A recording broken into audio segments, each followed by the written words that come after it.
কাল কিয়ামতের ময়দানে আল্লাহর আরশের ছায়া ব্যতীত আর কোনো ছায়া থাকবে না। সেই কঠিন দিনে আল্লাহ তাআলা তার আরশের নিচে 7 শ্রেণীর মানুষকে ছায়া দান করবে। তাদের মধ্যে আমরা আজকে আলোচনা করব দ্বিতীয় নাম্বার শ্রেণীর লোক কাহারা। যে যুবক আল্লাহ তাআলার ইবাদতে তার যৌবনকাল কাটিয়েছেন। ভাই, আমরা আজকে নানা কাজে, আমরা সন্ত্রাসী, বিভিন্ন আড্ডায়, আমরা নানা কাজে আমাদের যৌবনকালকে অতিবাহিত করছি। কিন্তু যে যুবক আল্লাহ তাআলার ইবাদতে তার যৌবনকালকে কাটিয়েছেন, কাল কিয়ামতের ময়দানে আল্লাহ তাআলা কঠিন দিনে সূর্য যখন 1 বিঘা উপরে থাকবে, সেই কঠিন দিনে আল্লাহর আরশের নিচে ওই যুবককে ছায়া দান করবেন। ভাই, আমাদের ভিডিওগুলো যদি আপনাদের ভালো লেগে থাকে, সালমান ফার্সি স্টুডিও ইউটিউব চ্যানেলটিকে সাবস্ক্রাইব করে পাশে থাকবেন এবং সালমান ফার্সি স্টুডিও ফেসবুক পেজটি ফলো করে নিত্য নতুন ভিডিও পাওয়ার জন্য সাপোর্ট করবেন ইনশাআল্লাহ। আসসালামু আলাইকুম। রাসূলুল্লাহ সাল্লাল্লাহু আলাইহি ওয়াসাল্লাম মিরাজের রাতে 6 শ্রেণীর নারীকে কঠিন আযাবে শাস্তি ভোগ করতে দেখে এসেছেন।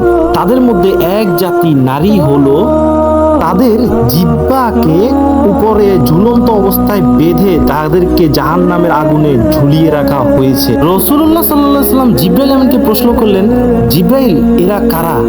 তখন জিবরাইল আমিন বললেন, এরা ওই সকল নারী যারা দুনিয়ার জমিনে তার স্বামীর সাথে তর্ক করত এবং স্বামীকে কষ্ট দিত।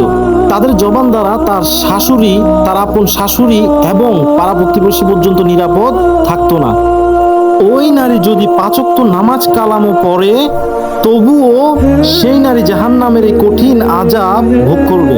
প্রিয় ভাইয়েরা, আমাদের ভিডিওগুলো যদি আপনাদের ভালো লেগে থাকে, সালমান ফার্সি স্টুডিও ইউটিউব চ্যানেলটিকে সাবস্ক্রাইব করে পাশে থাকবেন এবং সালমান ফার্সি স্টুডিও ফেসবুক পেজটি ফলো করে আমাদেরকে সাপোর্ট করবেন ইনশাআল্লাহ। আসসালামু আলাইকুম। এই যে ভাই, আজকে আপনাদের কাছে আরেকটি নতুন তথ্য নিয়ে আসলাম, নতুন মেসেজ নিয়ে আসলাম। নতুন মেসেজটি হচ্ছে, কাল কিয়ামতের ময়দানে যখন কোনো ছায়া থাকবে না, শুধু একটি জায়গায় ছায়া থাকবে, জায়গাটি হচ্ছে আল্লাহ পাক রব্বুল আলামিনের আরশের নিচে। আল্লাহ পাক রব্বুল আলামিনের আরশের নিচে 7 শ্রেণীর লোক ছায়া পাবে। আজকে আমরা আপনাদেরকে জানাবো প্রথম শ্রেণীর লোক কারা হবে। প্রথম শ্রেণীর লোক যিনি ন্যায়পরায়ণ শাসক, ন্যায় বিচারক। একজন নেতা সবসময় ন্যায়ের পক্ষে কথা বলে, ন্যায়ের পক্ষে বিচার করে। ওই নেতা, ওই শাসক কাল কিয়ামতের ময়দানে আল্লাহ পাক রব্বুল আলামিনের আরশের নিচে ছায়া পাবে।